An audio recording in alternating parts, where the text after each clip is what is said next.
explore. Major General Sandeep Sharda, who will be joining us online. He is the strategic communication who deals at Army headquarters. He is managing that. And amongst us, we have General Rupesh Mehta, who is involved in capability development at Army headquarters. Then we will be joined by Mrs. Shalini Narayan, who is bureaucrat turned media academic. Nitin Gokhale, who will be online. He needs no introduction. And General P.C. Nair, who is retired as DG Assam Rifle and has vast experience of serving in Northeastern region. So we begin this seminar, and I urge all of you to approach the sessions with an open mind and a spirit of collaboration. The most respectable officials of military, co-panelists, scholars from different areas, experts, dear friends. It's a great occasion for me to be with you and share some of my research. Let me start with a small saying, Shakti hi to Shanti ka aadhar hai. When there is power, then there is peace. When there is peace, then there is development. And when development is continuous, only then it can be sustainable. Today, we are gathered here to talk about Arunachal Pradesh. The father of my guru, Dr. Raghuveera. I think some of you will be fed up to see my face here, but what to do? I like that place, so when I'm invited, I come back. Just before I start, just two small remarks. I like the team, integrated approach. Of course, if J.R. Chauhan has been the brain behind integration is his baby, so it's good. But integration has not always been there. Now, I've been working in Nehru Memorial and I found all the files from Barry Elding, who is the guru of NIFA or Northeast. And he has written that very famous book, which is the gospel, called The Philosophy of NIFA. I don't know if you have got to some of these reports, and I'm thinking particularly of 1956, he went to Tehran and he gave a very, very detailed report, fantastic report. Official and my co-panelists. I would like to begin like this. It was 2005. I heard that the Science Prime Minister claimed that Arunachal is disputed territory.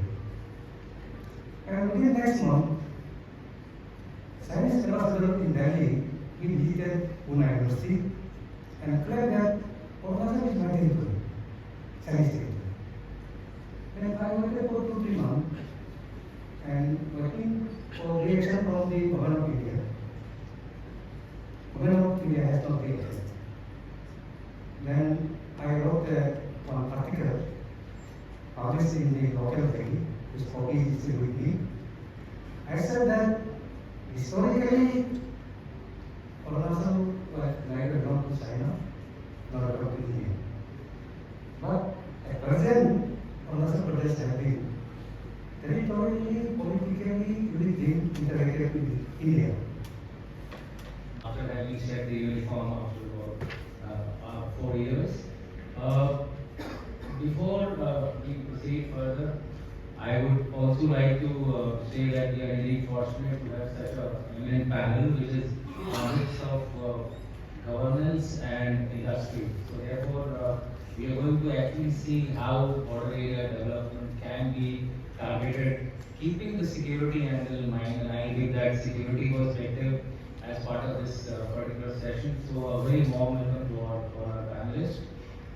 With that, without taking any further time, because all of you have said that 20 minutes, 18 minutes, or well-trained, so I try to keep myself within that framework. Really, information or the knowledge this local community have, and the efforts that is made to preserve. The entire speech or the entire setup was completely organic. This was made by the bamboo shoots, bamboo cultivated products, and there was a total zero plastic waste. There was a total segregation of waste, and there was bamboo dustbins kept everywhere. The traffic was hassle-free, smoothly maintained, and everything happens by the local community-driven participation. So this way, Arunachal tourism presents a huge scope of opportunities, and there are also challenges which would put together we can do create a sustain.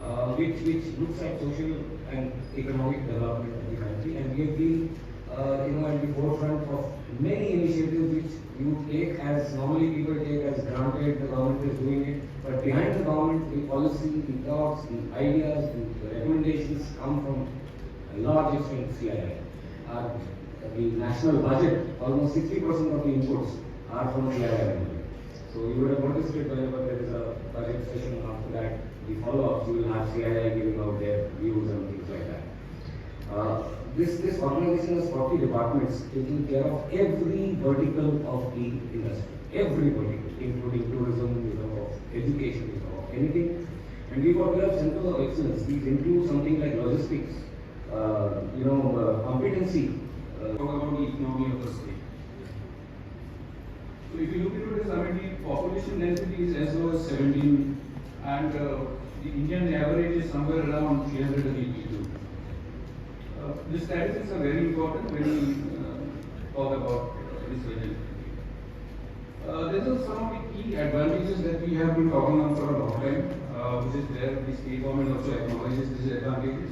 But I would like to look into it as a paradox. Because if you look into we are always talking about the hydropower potential. 40% of the country's hydropower potential is in Arunachal Pradesh. But it's not taking off. The current government, whatever we have is around 1,000. What General Dushyant had given in his presentation. Strong borders are not built by fences and patrols, but thriving communities that ensure national security from within. I think CSR is one of the enablers of these thriving communities, and that is something that I am going to discuss.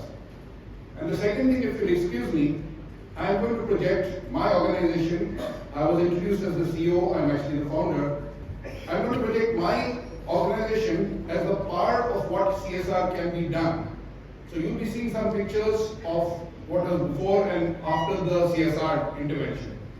So that let me commence with my presentation. CSR making a difference. This is a rough sequence. The terrible disparity of the rest of India with Northeast India, a little concentration on Arunachal Pradesh.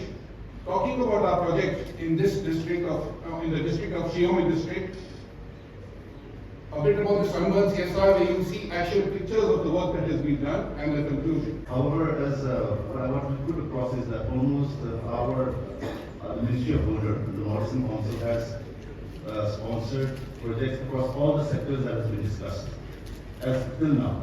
So what I'll do is I'll go with, starting with a brief introduction about our organization and all the sectors that we've covered, so that